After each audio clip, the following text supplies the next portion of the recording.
counter. Thank you po, Miss Alma. Una na po ako.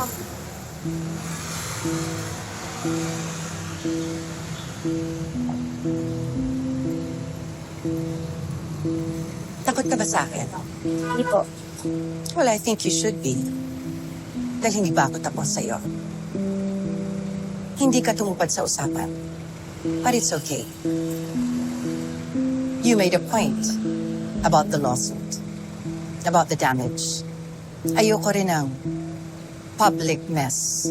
Kaya hindi ko na itutuloy yung kaso. Talaga po? This war isn't over yet, Jenny. It just started. Kaya sulitin mo ang pagiging miyembro mo sa Yumi. Dahil gigising ka na lang ng isang araw sa Port Uno, pabalik sa dati mong buhay. Marami pa akong bala. Marami pa akong paraan para mapatalsik ka dito sa industriyang ito.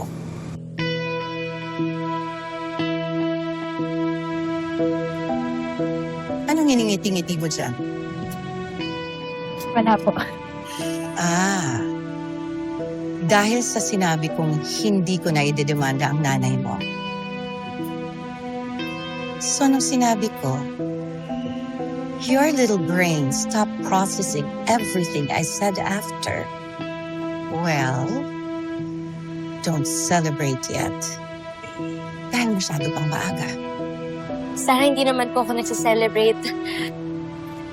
Masaya lang po ako na malaya po si nanay na okay po siya. Maluwag lang po sa pakiramdam. You're so calm. For someone I just threatened.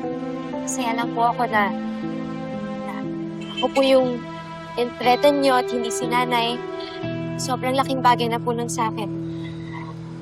Kung ano man po yung mabalak niyong gawin para mapatalsik ako, harapin ko po yun. Handa ko pong gawin lahat para patunayan sa inyo na hindi po yung kailangan gawin, na kaya po namin magsabay ni Megan sa industriya.